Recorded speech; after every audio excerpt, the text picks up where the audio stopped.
ఉత్పత్తికి కడుపులో పుట్టేటటువంటి పిల్లవాడు అనేక కారణముల చేత పుడతాడు. కేవలం ఏదో కొడుకు పుడుతున్నాడని అనుగ్రహించడానికి పుడుతున్నాడని మీరు అనుకోకూడదు. వేదాంతంలో ఒక కొడుకు పుట్టాలి అంటే కొన్ని కారణములు చూస్తారు, ఆ కారణముల చేత కొడుకునిస్తారు. ఒక్కొక్కప్పుడు శత్రుపుత్రుడు అని ఒకడు ఉంటాడు, ఒకడు శత్రువు ఉంటాడు. ధన్య అని భాస్కరరాయల వారు వ్యాఖ్యానం చేశారు లలితా సహస్రానికి. విపరీతమైన క్రోధంతో చచ్చిపోతాడు ఒక్కొక్కడు.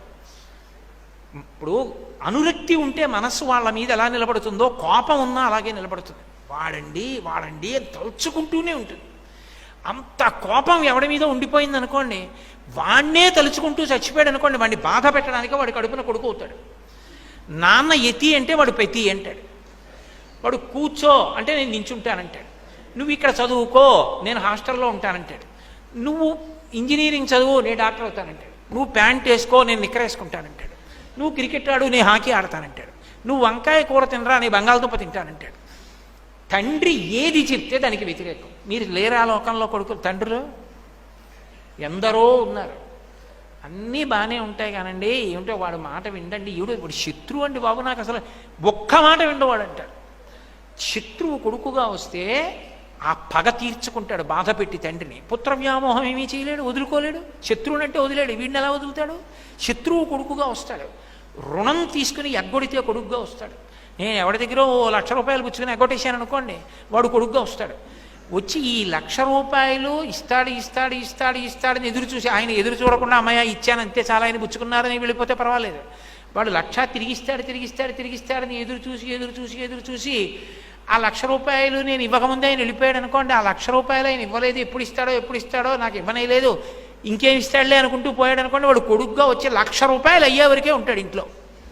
అంటే ఆయన తిన్నది ఆయన తాగిన పాలు ₹1,00,000 అయ్యే వరకు ఉండి గుటుక్కుని వెళ్ళిపోతాడు.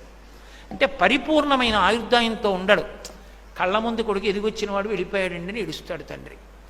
అలాగే సేవక పుత్రుడు, ఇంట్లో సేవకుడు 50 ఏళ్ళు 60 ఏళ్ళు పనిచేసి వృద్ధుడైపోయిన, మిమ్మల్ని వదనలేని అయ్యగారు అని చెప్పి ఆఖరికి యజమాని పెట్టిన అన్నమే తింటూ మా అయ్యగారు దేవుడు అంటూ వదిలేశాడు అనుకుని వాడు కొడుకై వచ్చేస్తాడు. వాడికి ఏం రాదు కదూ, అదే సంస్కారంతో వస్తాడు. నాన్నగారు నించుంటే కుర్చీ వేస్తాడు, నాన్నగారిని కూర్చోండి అంటాడు. నాన్నగారు స్నానం చేస్తే పంచిస్తాడు, నాన్నగారు స్నానం చేసి వస్తే తువ్వాలిస్తాడు. అక్షరం ముక్క రాదు వాడికి. ఒరే ₹2 అరటికాయ, నీకు ₹6 ఇస్తున్నాను, బేరం ఆడు, ఒక్క 3 అరటికాయలు పట్టరా అంటే, ఏమండి ఒక్కొక్క అరటికాయ ₹2 ₹6కి 3 అరటికాయలు ఇస్తారని కదా తండ్రి అన్నాడు. బేరం ఆడరా అని కదా అన్నాడు. 3 అరటికాయలు ఎంత అన్నాడు అనుకోండి, 3 అరటికాయలు ₹6 అని తండ్రి అన్నాడు.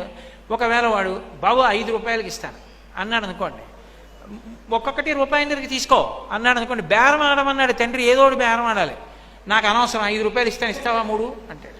₹1.5కు అరటికాయ ఇస్తే 3 4.5కి రావట్లా, వీడు ₹5 ఇస్తానంటాడు.